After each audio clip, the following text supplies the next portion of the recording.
Hello, everyone. My name is Dee, and welcome to Books and Quirks. Today, I have a really, well, what I consider a tiny book haul. I recently went thrift store shopping, and I was able to find some books that I've been eyeing for a while. And yeah, I was really excited. And some of these actually, I was also excited to find because they fit the Read Harder challenge, which I'm sort of kind of taking part in. I'm not the thing is with the Read Harder challenge is I decided to take part in it at the end of January, only about, a week and a half ago. And but the reason I say I'm tentatively sort of taking part of it in it is that I'm not holding myself to too high a standard with this. I'm trying to fit in as many categories as I can, but I'm not, going to hold myself accountable too much if I don't meet every single challenge for the year. But these books, a lot of them fit that category, and they're books that I've been wanting for a while. So let me get right into it. So the first one is Purple Hibiscus by Chimamanda Ngozi Adichie. This is a book that I've been eyeing because I read Americana last year, and I absolutely loved that book. It was so wonderful, and it truly deserved all of the praise that it got. And ever since I read that book, I wanted to read more by her. And I thought that this would be a good one since it was right there and it was only a couple of dollars. I picked this one up. And it's in really good shape. All of these books, apart from two, are in really good shape. Two are a little bit beat. The second book that I have is The Night Watch by Sarah Waters. This one is a little bit more beaten up than the others, but I've actually had this on my radar for a while. It's a book that takes place in London during World War II, and it follows four characters.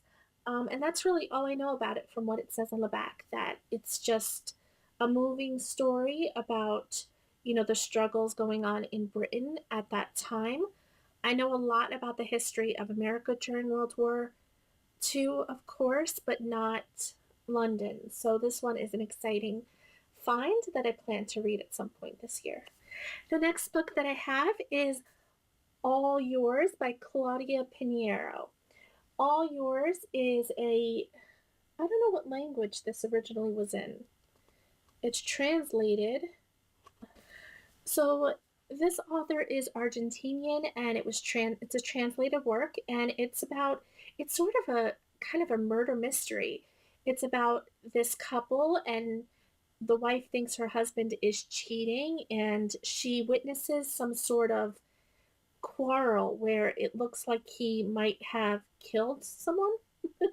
um, and it's kind of unraveling the mystery behind that. It's a really tiny book. It's only like 170 pages, so it should take no time at all to get through this. But yeah, I'm excited to read it, and it fit one of the challenges. The next book is a book that I mentioned in my Emojiathon TBR, and that is The Book Thief by Marcus Zusak. I don't think I really need to go into this one because it's a very popular book. I'm one of the few people in BookTube that hasn't read it yet, so I think it's high time that I do read it. And it just takes place during World War II, and it follows a German girl, actually, during this time as she starts to collect books during the whole Nazi occupation and that during that time period. Should be very moving. I'm sure it has some very moving, touching parts, as most books taking place during that time do. The next book that I picked up is the only other book that is really beat up, and that is The Girl in the Flammable Skirt. You can see that the cover's all kind of bent and wrinkled. But this is actually a collection of short stories, and I remember reading the synopsis on Amazon and really being intrigued. To tell you the truth, I don't really remember anything about it, and it doesn't really say on the back. It just says that, it's a collection of stories and it portrays a world twisted on its axis. And it won the 1998 New York Times Notable Book of the Year. So it's a really short book, under 200 pages. It contains five short stories, and yeah, I'll tell you more about it once I finish it because I don't really remember anything this book is about. The next book that I have is Into the Wild by John Krakauer. This is a book, this is a nonfiction book about a young man who basically left all of his possessions, burned all of his money, um, gave away his car and everything, and then went along this adventure hitchhiking to Alaska with just kind of the clothes on his back, I guess. And it is a really famous book. It was made into a movie in 2007. I haven't seen the movie, haven't read the book, but I've been wanting to for the longest time. So I'm really excited to finally give this one a go. I think it should be quite good.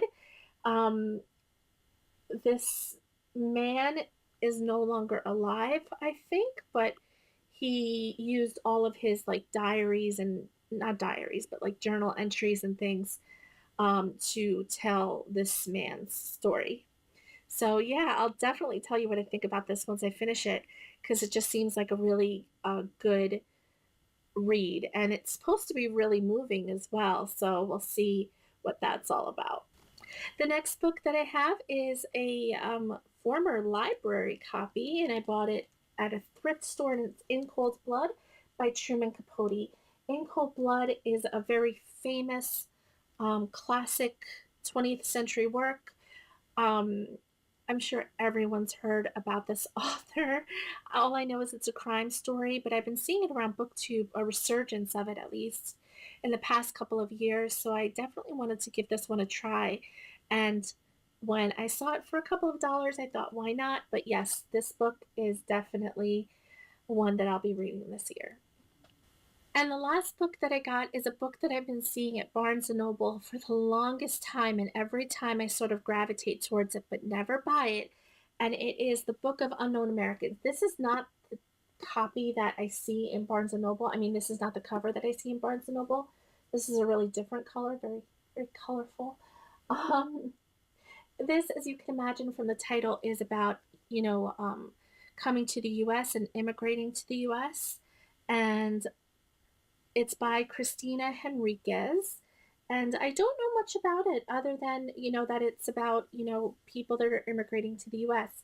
I don't know where they're immigrating from in the story or if it's a collection of several immigrants, but I'm excited to find out. I first saw it at Barnes and Noble a few months back, and like every time I go there, I see it prominently displayed on one of the tables, and I'm always sort of gravitating towards it. I'm always being drawn towards it, but I never pick it up.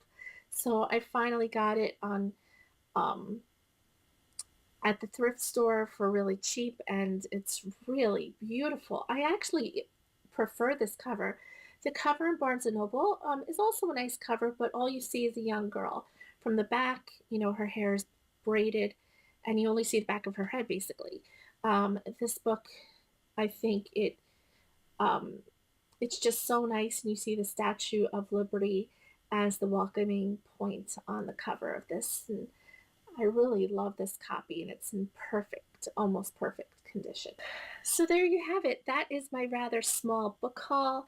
I got a lot of books that I've been eyeing for a while, and they all fit into the Read Harder challenge for this year. So I'll be incorporating these each month into the TBR jar picks that I pick out of my jar. And yeah, I'm excited to get into all of these. I think they'll be quite it's quite a little diverse collection I have here. So that is all I have for you. I hope you have a wonderful day. Please like, comment, and subscribe, and I will see you all very soon.